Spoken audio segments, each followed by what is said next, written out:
Hello hi, welcome to our special show और मैं हूं आपके साथ मेघा। बचपन में जब भी घर में कोई फाइनेंशियल क्राइसिस होती थी तो अचानक से पैसे मम्मी और दादी लेकर के आ जाती थी। लेकिन कभी सोचा वो पैसे कहाँ से आते थे? वो पैसे आते थे मसालों के डब्बों से, आटों के डब्बे से, जहाँ जो घर में कमाने वाला है जब उन्हें कमा के पैसे देते था तो उसमें से वो थोड़ा थोड़ा हमेशा सेव कर लेती थी और बाद में ये पैसे जब भी कोई फाइनेंशियल क्राइसिस होती थी उस वक्त काम आती थी। तो यहाँ से हमें एक टिप मिलती है कि हमेशा अपने पैसे सेव करने चाहिए। तो इसी तरह के सेविंग टिप्स पर, फाइनेंस पर, इन सारी चीज़ों पर, तमाम जो ये सारी चीज़ें हैं इस पर और गहराई से और आसान भाषा में बात करने के लिए आज हमारे साथ मौजूद हैं एक बेहद ही famous social media influencer Neha Nagar. Neha, welcome to our special show. Thank you so much. First of all तो कॉन्ग्रेचुलेशंस, आज जल्दी नेहा को बेबी होने वाला है। ओके, सो हम चाहेंगे कि आपकी अच्छी हेल्थ के लिए विल प्रे। सबसे पहले आप बताओ कि कंटेंट क्रिएशन आपने कब से शुरू किया, कैसे आए, और आप जॉब करते थे? नहीं, जॉब तो मैंने काफ़ी टाइम पहले छोड़ दी थी, बट 2019 में मैंने जस्ट कंटेंट क्रिएशन से थोड़ा साल पहले मैंने अपना खुद का फर्म स्टार्ट किया था, टेक्स फर्म, taxationhelp.in। तो वो फर्म मैंने 2019 में स्टार्ट किया था और 2020 में लॉकडाउन लग गया था, तो कुछ ही महीने हुए थे। तो बिज़नेस पिकअप कर ही रहा था, बट लॉकडाउन की वजह से फिर एक तरीके से पॉज सा आ गया। तो लगने लगा अब क्या नया किया जाए या क्या मैं कैसे चीज़ों को आगे लेके जाऊं, बिकॉज़ जॉब छोड़ के मैंने बिज़नेस चालू किया था। तो घर से भी इतना एज सच ओपन माइंडेड वो नहीं था कि हाँ चलो बिज़नेस कर लो, वहाँ से भी थोड़ा बहुत था कि क्यों ही कर रही है, राइट। तो तब फिर मुझे लगा कि यार कुछ तो करना पड़ेगा। तो I was scrolling short video platform, TikTok, YouTube उस वक्त। तो तब मुझे रियलाइज़ हुआ कि यार जितना भी कंटेंट है वो ज़्यादातर कॉमेडी है, डांस है, म्यूज़िक है और इन्फॉर्मेशन में भी है, बट वो करंट अफेयर वाला है या जैसे यूपीएससी की प्रिपरेशन करने वाले मैथ पढ़ा रहे हैं कुछ लोग। बट जिस फील्ड से मैं हमेशा से हूँ, जिसे मैंने जॉब की है, पढ़ाई की है, बिज़नेस किया है, फाइनेंस, उससे पर्टिकुलरली मुझे इतना कंटेंट नहीं नज़र आया, स्पेशली शॉर्ट वीडियो प्लेटफॉर्म्स पर। लॉन्ग वीडियोस में तो फिर भी था, टीचर्स थे, काफ़ी लोग अच्छे काम कर रहे थे, पढ़ा रहे थे, बट शॉर्ट वीडियो प्लेटफॉर्म पे क्योंकि ज़्यादा लोग वहाँ टाइम स्पेंड कर रहे थे उस वक्त, तो मुझे लगा कि यहाँ मेरे लिए कुछ अपॉर्चुनिटीज़ हो सकती है। तो that's how I started making few videos. Short videos होती थी 30 सेकेंड की, कि उस वक्त क्या है कि आत्मनिर्भर भारत पैकेज आया था गवर्नमेंट का, तो लोगों को क्लैरिटी नहीं थी कि ये क्या पैकेज है, बिज़नेस लोन कैसे ले सकते हैं, हमारे लिए इस पैकेज में क्या है, किस किस के लिए है। तो I started making videos around that only. और उस वक्त IITR का भी टाइम था, मार्च अप्रैल था, तो वो भी मैं बनाना चालू की। तो सिर्फ 5-6 वीडियोज़ ही डाली थी, बट क्योंकि सभी लोग ऑनलाइन बैठे हुए थे और सभी लोग जानना चाह रहे थे कि अब पैसों का क्या किया जाए, है ना, इमरजेंसी है या जो भी सिचुएशन है, तो इसी वजह से मेरी ऑलमोस्ट सभी वीडियोस पे अच्छे व्यूज़ आए। और पहली वीडियो थी मेरी, आई थिंक जो 5th या 4th थी, जिसमें 1 मिलियन हिट आ गए थे व्यूज़। तो मेरे लिए बहुत बड़ी सरप्राइज़ था, क्योंकि मैं खुद कॉन्फिडेंट नहीं थी। मैंने कहा ट्राई करते हैं, और इतना कुछ सोचा नहीं था कि कंटेंट क्रिएटर बनेंगे, ये करेंगे वो करेंगे, बस दिमाग में आइडिया आया था कि वीडियोज़ बनाते हैं, बनाई, डाली और वो चल पड़ी। So that's how I started content creation. Okay, great. दूसरा सवाल ना बड़ा मिडिल क्लास वाला है, क्योंकि हम जब कमाते हैं तो पैसे बचा नहीं पाते हैं, खर्च पता नहीं कहाँ हो जाते हैं, मुझे तो आज तक समझ में नहीं आई। तो पैसे कैसे बचाएं और बच रहे तो उसे कहाँ कैसे खर्च करें, ये बताओ। उसका कोई फॉर्मूला है कुछ, वो चीज़ पर बात करते हैं। देखिए, इसकी ना बहुत कमी है, ये कॉन्वर्सेशन हमारे घरों में होती ही नहीं है कि पैसे कैसे हम सेव करके इन्वेस्ट करें। और आई थिंक स्कूल का भी इसमें बहुत बड़ा इंपॉर्टेंट रोल है, क्योंकि हमारे स्कूल में भी ये सब चीज़ें नहीं पढ़ाई जाती हैं। थैंकफुली चीज़ें बदल रही है, गवर्नमेंट की भी कई बार ऐसी बातें सुनी है कि वो कुछ बुक्स लेके आएंगी पर्सनल फाइनेंस वाली, बट अभी तक नहीं आई है, बट डेफिनेटली 1-2 साल में आ जाएगी। और हमारे घर में भी जो कॉन्वर्सेशन होती है वो होती है कि सेव करो, सेव करो, जस्ट सेव करो, लेकिन सेव करके उन पैसों का क्या करना है ये कोई नहीं बताता है। तो उसके लिए हम जैसे फाइनेंस इन्फ्लुएंसर्स बैठे हैं तो हम बताएंगे आपको। तो हमें, जैसे हमने अर्निंग स्टार्ट की, पहला स्टेप होना चाहिए कि अपना फाइनेंशियल प्लान बनाओ, गोल्स लिखो कि आपको ये करना है, 2 साल में करना है। अभी इसके 2 लाख रुपए लग रहे हैं, 2 साल बाद इन्फ्लेशन होगा, 6% हर साल इन्फ्लेशन बढ़ रहा है, तो 2 साल बाद उसका क्या कॉस्ट आएगा वो आपने लिख लिया। अब ऐसे ही बाकी गोल्स का आपने कॉस्ट लिख लिया इन्फ्लेशन का कि 2025 में मुझे इतने पैसे चाहिए, 2030 में इतने चाहिए, तो टोटल आपके पास आ जाए कि आपको लाइफ में इतना पैसा चाहिए होगा। अब ये जो गोल्स आपने लिखे हैं, अब इनके लिए काम कैसे करना है। अभी आप मान लीजिए 10,000 रुपये महीना कमा रहे हैं, 20,000 कमा रहे हैं, तो उसमें से कितना हर महीने सेव करें कि वो सारे गोल्स मीट हो जाए। तो इसके लिए एक रूल होता है 50-30-20 रूल, कि आपकी जितनी भी इनकम है उसको 3 पार्ट में आपको डिवाइड करना है। 50% आपके खर्चों में जो चले जाते हैं, हमें पता भी नहीं चलता कहाँ चले गए, तो 50% ही रिस्ट्रिक्ट करो कि ये तो आपके जो मैंडेट खर्चे हैं, जैसे आपका रेंट हो गया, आपका ट्रांसपोर्ट का खर्चा हो गया, आपका फूड, इलेक्ट्रिसिटी, ग्रॉसरी, ये सारे खर्चे ये आप अवॉइड नहीं कर सकते हो, तो इसलिए इनको बोलते हैं नीड। तो 50% नीड में जाएगा, ये आप अवॉइड कर ही नहीं सकते हो। फिर क्योंकि अभी आप यंग है तो आपकी वांट्स भी होंगी, कुछ चाह नए कपड़े पहनने की, फ़ोन अच्छा वाला लेने की, है ना, ये सारे, तो वहाँ पर आपको 30% डेडिकेट करना है कि 30% आपकी वांट्स में चला गया। अब जो बाकी का 20% ही आपको बचाना ही बचाना है। ये जो 20% है ये आपको आपके वो सारे गोल्स मीट करने में हेल्प करेगा। बिकॉज अभी आप यंग है ना, तो आपके लिए ये रूल फॉलो करना ईजी होगा, क्योंकि अभी आप हैबिट बनाएंगे। जब आप 5 साल बाद 10 साल बाद देखेंगे ना, आप अपने आप को बहुत बड़ा शुक्रिया बोलेंगे कि आपने ये हैबिट शुरू की थी, जिसकी वजह से आपके गोल्स इतनी जल्दी अचीव हो गए। तो आपने यहाँ पे 50-30-20 रूल की बात की, तो क्या जो 10-20 हज़ार की सैलरी वाले उन पर ये एप्लीकेबल है? क्योंकि जो जैसे दिल्ली, मुंबई जैसे शहरों में या बैंगलोर, वहाँ पे रेंट इतना ज़्यादा है कि आपकी सैलरी का आई थिंक 50-60% जो वो रेंट में ही चला जाता है। तो फिर उन लोगों के लिए कैसे ये 50-30-20 रूल एप्लीकेबल है? देखिए, बजटिंग करना है, डेफिनेटली करना है, लेकिन वो आपके जो नीड्स है वो 50% में नहीं आ पा रहे हैं। तो इसका रीज़न है कि आपको एक बार तो इवेलुएट करना चाहिए अपने आप को कि कहाँ आप एक्स्ट्रा कर रहे हो। देखिए, ऐसा होता है कि हम ना, हमारी अफोर्डेबिलिटी की जो कैपेसिटी है, हो सकता है कि स्विफ्ट हो, बट क्योंकि हमारी चाह होती है, हमारी नई नई जॉब लगी होती है, हम स्विफ्ट की जगह क्रेटा ले लेते हैं या थोड़ी और बड़ी गाड़ी ले लेते हैं। तो ये तो मैंने बड़ा एग्जांपल दिया है। ऐसे ही छोटे छोटे बहुत सारे एग्जांपल्स होते हैं हमारी लाइफ में जो हम पिक कर लेते हैं। तो वो 50% में ही लेके आने हैं नीड्स एनी हाउ, क्योंकि आप उतना अर्न कर रहे हो।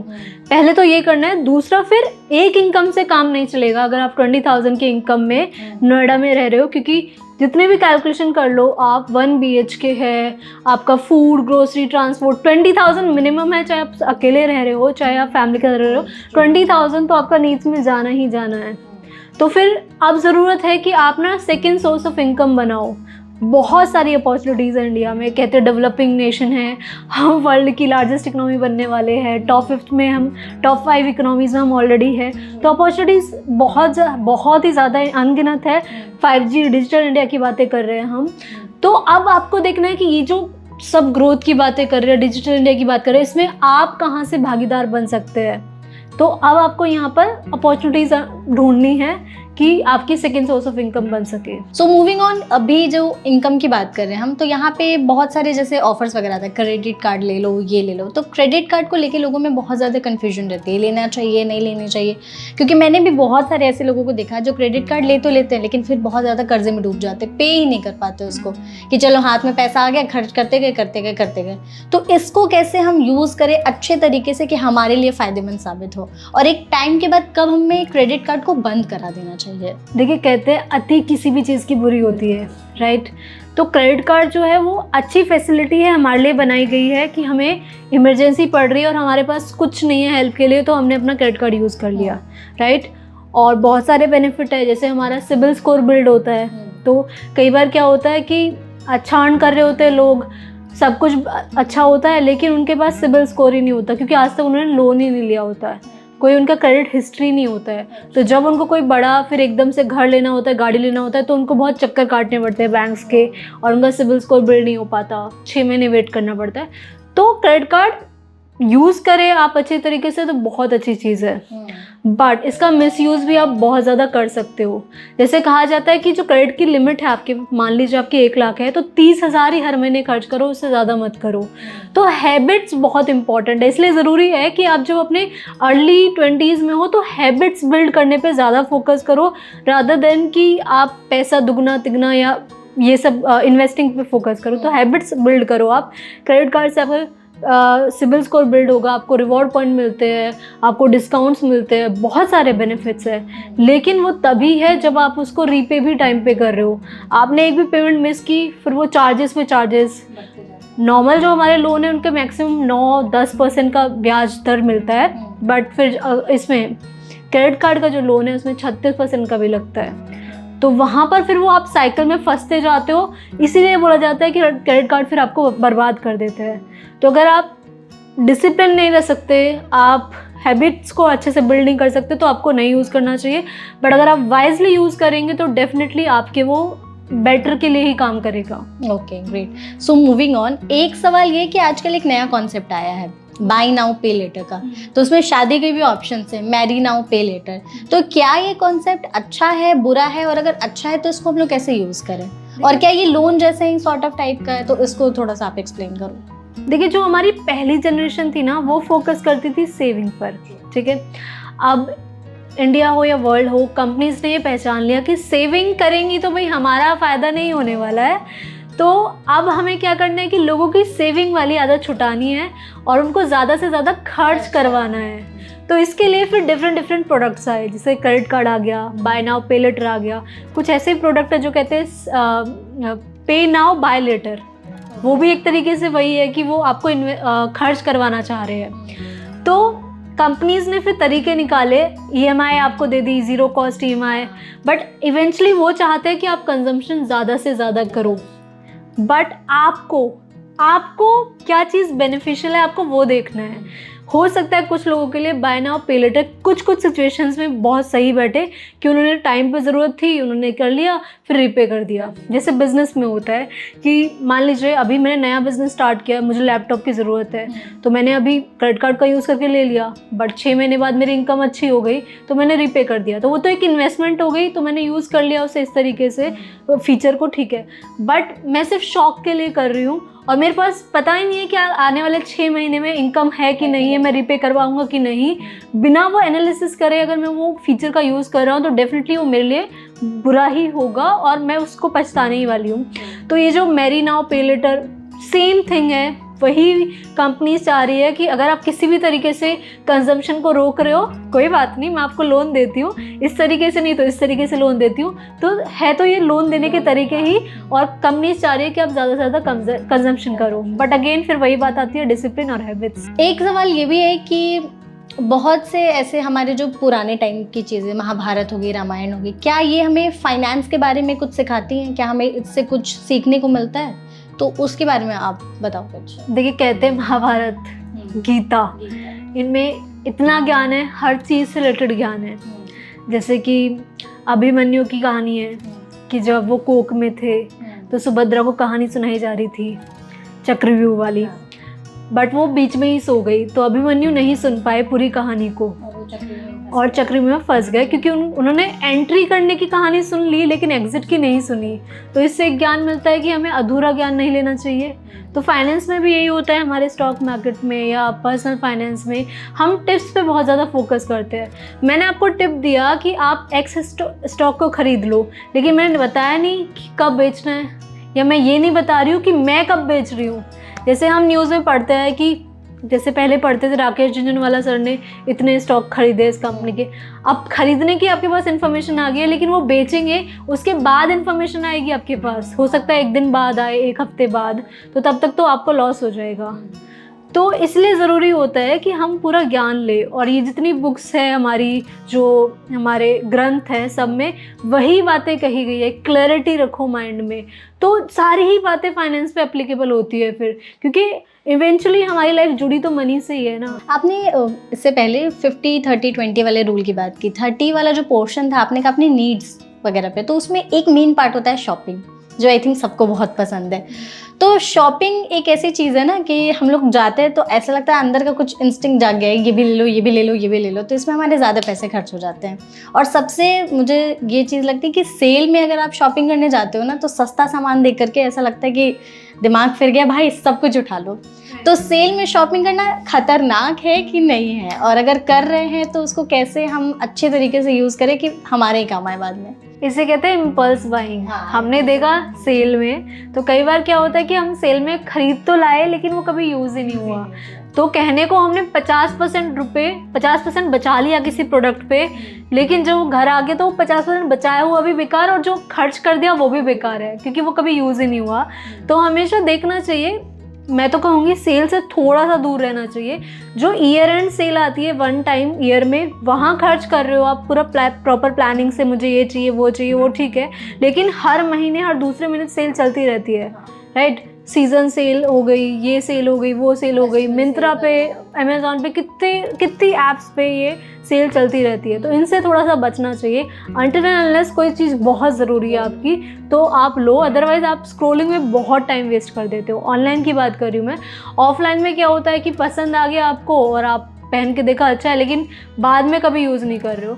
तो ज़रूरी होता है कि हम चेक करें कि जो हम प्रोडक्ट चूज़ कर रहे हैं वो उसकी कॉस्ट पर वेयर कितनी है। ये मत देखें कि डिस्काउंट कितना है, उसका प्राइस कितना है, कॉस्ट पर वेयर कि मैं इसको कितनी बार पहनने वाली हूँ। मान लीजिए अगर मैंने ये सूट पिकअप किया है तो मैं इसको 10 बार पहनने वाली हूँ, 20 बार पहनने वाली हूँ, कितनी बार। जनरली क्या होता है, लेडीज़ में हो या फिर मैन में हो, जो पार्टी वेयर चीज़ें होती है वो नहीं पहनते 10 बार से ज़्यादा, क्योंकि फिर इतनी इवेंट्स में नहीं होते पार्टीज़ में जाने के, और फिर साइज़ के इश्यूज़ आ जाते हैं। तो इसलिए ज़रूरी है, जैसे अगर आप 3,000 का कोई प्रोडक्ट पिक कर रहे हो, देखो कि उसको कितनी बार, 3 बार यूज़ कर रहे हो, यानी कि 1,000 रुपये पर वेयर की आपकी कॉस्ट है। इस तरीके से देखोगे तो आप बहुत सारी इम्पल्स परचेजेस को आप अवॉइड कर पाओगे। इसलिए अक्सर लोग जो खर्च करते हैं वो सोचते हैं कि यार ये तो मेरे पास पड़ा ही रहेगा, बट वो पड़ा ही रहेगा।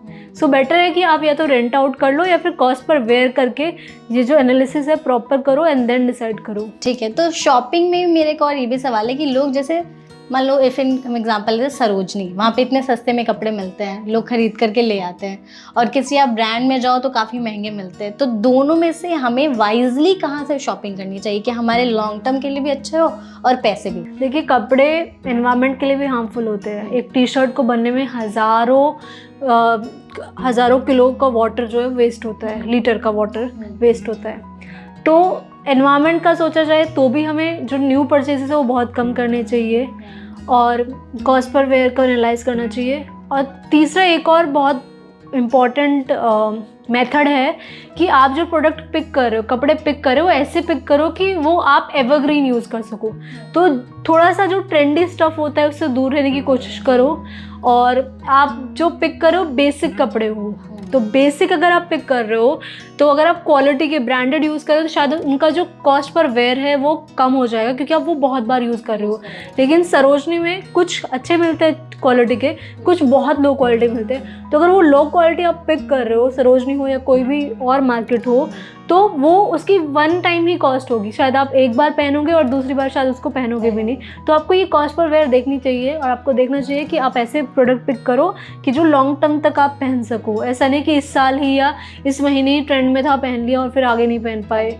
आपको वहाँ सरोजनी में अच्छा लगा लेकिन घर आके वो अच्छा ही नहीं लगा, तो भले ही आपने उस पर 100-200 रुपये खर्च करे, बट एनवायरनमेंट के लिए भी वो हार्मफुल हो गया, और आपकी जेब के लिए तो खैर हो ही गया है। मतलब गाइस, बेसिक कपड़े खरीदो, ट्रेंड के पीछे मत भागो। ये चीज़ है। ओके, ठीक है। बहुत सारे गवर्नमेंट की स्कीम्स होते हैं जो आते तो हैं बट हमें पता ही नहीं चलता, हम तक पहुंच ही नहीं पाते हैं। तो उनका हम कैसे यूज़ करें? लाइक जैसे महिलाओं के लिए बहुत सारी स्कीम्स आती हैं, बच्चों के लिए आती हैं, तो उसका हम लोग को कहाँ से पता चलेगा, कैसे पता चलेगा, और कौन सी स्कीम हमारे लिए अच्छी होगी? तो इन सब का नॉलेज हमें कहाँ से मिलेगा?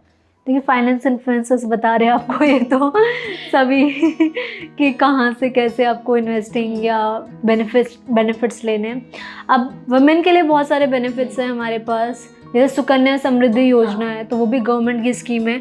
तो जनरली ये सारी जो स्कीम्स होती है हमारे बैंक में अवेलेबल होती है या फिर हमारे पोस्ट ऑफिस में, तो बैंक से आप कनेक्ट कर सकते हैं। गवर्नमेंट के बहुत सारे पोर्टल्स है, वहाँ पर आप विज़िट कर सकते हैं, तो वहाँ पर आपको ऑलमोस्ट सारी इन्फॉर्मेशन मिल जाएगी।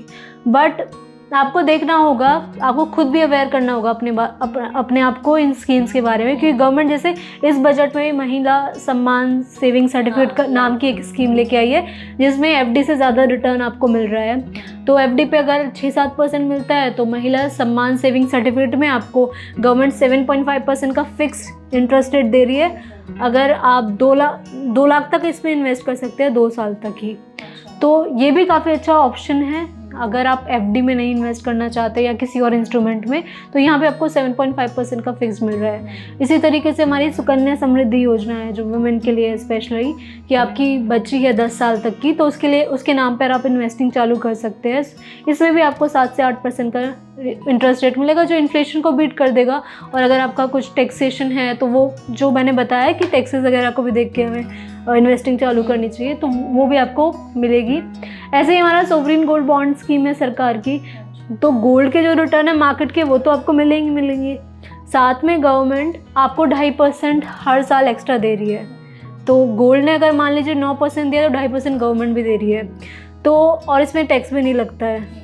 अगर आप 8 साल तक ही होल्ड कर रहे हो, पूरा जो उसका टेन्योर होता है तब तक होल्ड करते हो, तो बिल्कुल कोई टैक्स नहीं लग रहा है। तो सरकार चाहती है कि आप ज़्यादा से ज़्यादा अपने फ्यूचर के बारे में सोचो और इन्वेस्टिंग स्टार्ट करो, इसलिए बहुत सारी स्कीम्स आती है। एनपीएस भी गवर्नमेंट की है, पीपीएफ भी गवर्नमेंट ही रेगुलेट करती है। तो बहुत सारी ऐसी स्कीम्स है, लेकिन आपको ज़रूरत है कि आप अपने आप को एजुकेट करें कि हाँ, मेरे पास ये ऑप्शंस अवेलेबल है। सिर्फ स्टॉक मार्केट ही नहीं है, सिर्फ म्यूचुअल फंड्स ही नहीं है। जो लोग सोचते हैं कि इन्वेस्टिंग मतलब वही, नहीं। अगर आप कम इंटरेस्ट रेट से खुश है, क्योंकि कुछ लोगों को इंटरेस्ट रेट ज़्यादा चाहिए, वो रिस्क ले सकते हैं। कुछ लोगों को रिटर्न कम चाहिए, उनको माइंड की स्टेबिलिटी चाहिए, टेंशन नहीं चाहिए, तो वो यहाँ इन्वेस्ट कर सकते हैं। हर किसी की रिस्क टेकिंग कैपेसिटी और प्रायोरिटीज़ अलग होती है। तो कहते हैं personal finance is very personal, मतलब जो मेरे लिए अच्छा होगा, हो सकता है वो आपके लिए अच्छा ना हो, जो आपके लिए अच्छा हो सकता है मेरे लिए अच्छा ना हो। इसीलिए ज़रूरी है कि आप अपने अकॉर्डिंग डिसीजन ले, ना कि नेहा ने ये बता दिया तो मुझे यहाँ इन्वेस्ट करना चाहिए। पहले चेक करो कि आपके लिए ये चीज़ सही है कि नहीं है। सो 2 सवाल है। अभी जैसे कि पेपर्स ख़त्म हुए हैं, बहुत सारे लोग करियर ऑप्शंस चूज़ कर रहे हैं, तो अब तो फ़िलहाल लोगों में बहुत ज़्यादा क्लैरिटी हो गई है, वरना पहले तो कुछ फिक्स ही थी, डॉक्टर करना, इंजीनियरिंग करनी है, ऐसे। तो फाइनेंस में क्या मतलब करियर ऑप्शंस हो सकते हैं? अगर जो बच्चे देख रहे हैं तो उनके लिए बताओ आप कुछ करियर ऑप्शंस कि ये 10th 12th के बाद वो इसको ऑप्ट कर सकते हैं एज अ मतलब फाइनेंस में। आपने डिसाइड कर लिया फाइनेंस में जाना है, तो कंग्रेचुलेशंस। मुझे तो काफ़ी पसंद है फाइनेंस। तो बहुत सारी फील्ड है। जनरली हम सोचते हैं सीए, चार्टर्ड अकाउंटेंसी ही है, और भी बहुत सारी चीज़ें हैं। अब हर चीज़ के लिए अलग चीज़ है। जैसे अगर आपको कॉस्टिंग में इंटरेस्ट है, तो उसके लिए कॉस्ट अकाउंटेंट्स होते हैं। अगर आपको मार्केट्स में, सिक्योरिटीज़ में ही ज़्यादा इंटरेस्ट है, तो उसके लिए सीएफए होते हैं। अगर आपको अकाउंटिंग में इंटरेस्ट है, तो सीए है उसके लिए। अगर आपको फाइनेंशियल प्लानिंग में इंटरेस्ट है, तो उसके लिए सीएफपी है, सर्टिफाइड फाइनेंशियल प्लानर्स। तो हर चीज़ के लिए अलग अलग है। अब जब आप फाइनेंस का करियर चूज़ करना चाह रहे हो, तो ऑब्वियसली सबको लगता है बीकॉम ही कर लो, बीकॉम करके एमबीए कर लो, है ना, और तो बहुत सारी करियर अपॉर्चुनिटीज़ खुल जाएंगी। बट आपको डिसाइड करना है कि आपका इंटरेस्ट कहाँ ज़्यादा बैठ रहा है। अब जैसे बीकॉम में थोड़ा सा आपने पता किया कि ऑलमोस्ट सभी चीज़ें थोड़ी थोड़ी कवर करा देते हैं, कोई ऐसे स्पेसिफिक स्पेशलाइजेशन नहीं है।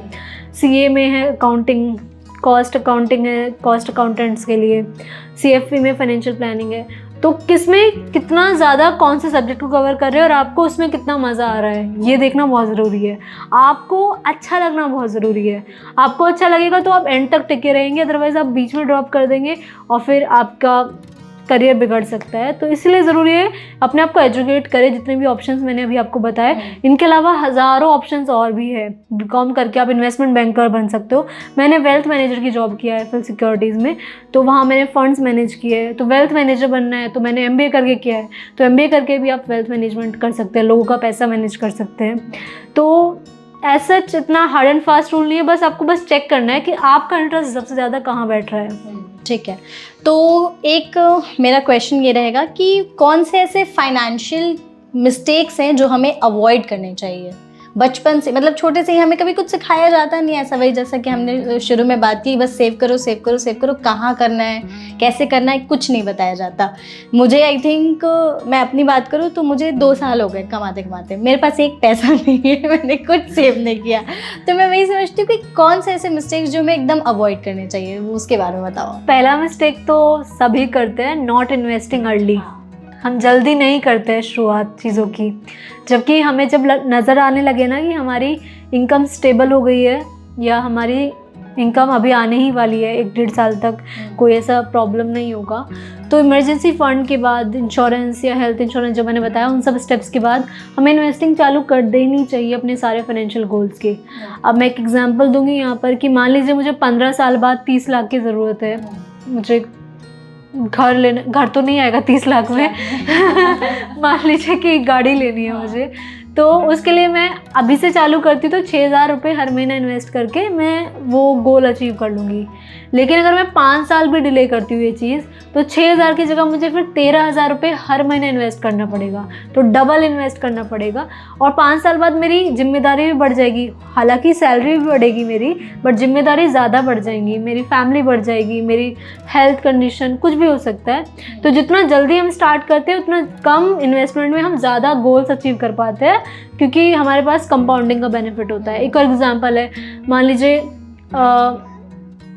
मैंने अभी इन्वेस्टिंग चालू करी है 2020 में और मैं 15,000 रुपये हर महीना इन्वेस्ट कर रही हूँ, ठीक है।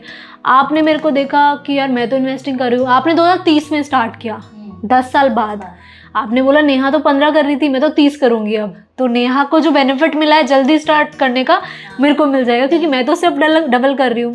अब फिर हम देखते हैं 2040 में, यानी मुझे हो गए 20 साल और आपको हो गए 10 साल।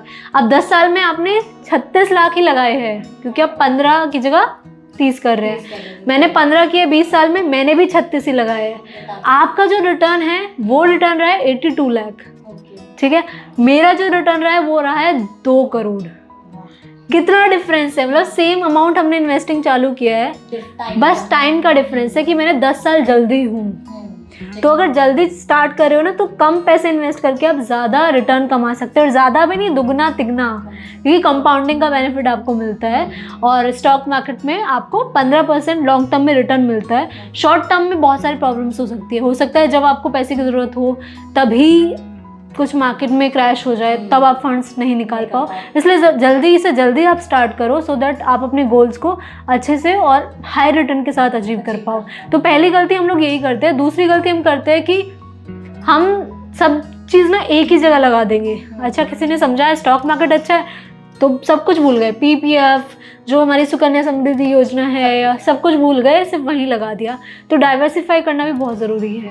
कोई एक चीज़ ही हर किसी के लिए अच्छी नहीं होगी, आपको थोड़ा रियल एस्टेट भी एक्सप्लोर करना होगा, गोल्ड भी, सोवरेन गोल्ड बॉन्ड जो मैंने, बहुत अच्छा ऑप्शन है, बेस्ट है। तो ये सारे ऑप्शंस आपको एक्सप्लोर करने होंगे और आपको पूरा प्लान अपना बनाना पड़ेगा जिसमें सब कुछ हो। तो एसेट एलोकेशन, डाइवर्सिफिकेशन पे आपको काम करना होगा। दूसरा रीज़न ये है, तीसरा फाइनेंशियल प्लान मैं बहुत ज़्यादा फोकस कर रही हूँ इस पूरी टॉक में, कि नहीं बनाते हम लोग, सबसे बड़ी गलती करते हैं। हमें वो बनाना ही चाहिए, वो बनाएंगे तो बहुत क्लैरिटी हो जाएगी लाइफ में। उसके बाद और भी बहुत सारे मिस्टेक्स हैं, बट ये 3 हम सबसे ज़्यादा करते हैं। तो जाने से पहले एक मेरा पर्सनल सवाल, 21 दिन में पैसे कैसे डबल करें, करोड़पति कैसे बनेंगे हम लोग? सर मुझे भी चाहिए किसी को पता लगे तो मुझे बता। नहीं, मतलब कुछ ऐसा टिप्स आप दे दो कि 21 दिन में पैसे डबल। ये लोग जो बोलते हैं यार करोड़पति की, मुझे करोड़पति बनना है, लखपति ही बनना है, करोड़पति ज़्यादा बोल दिया मैंने, लखपति बना दो, बट कैसे बने हम लोगों? करोड़पति का मैं बता सकती हूँ, लेकिन 21 दिन नहीं, 15 साल लगेंगे ये अक्षय कुमार ने गलत मीम निकाल दिया यार। तो शॉर्टकट नहीं है भाई कोई भी, है ना, ऐसा कोई लॉन्ग टर्म में आप जितना इन्वेस्ट करो, ये सारी चीज़ें करो, उतना बेटर है। ओके, ठीक है, चलो, थैंक यू सो मच। नहीं, आपसे बात करके बहुत अच्छा लगा। आई थिंक हमारे ऑडियंस की भी बहुत सारी चीज़ें क्लियर हो गई, फाइनेंस को लेके, पैसे बचाना, खर्च करना कैसे है। So thank you so much. अगर आपके कुछ और भी सवाल है तो आप हमें कमेंट्स में बता दीजिएगा, हम बाद में नेहा से और पूछ लेंगे। और आई होप आपको ये शो अच्छा लगा। Thank you so much. Thank you Neha, thank you.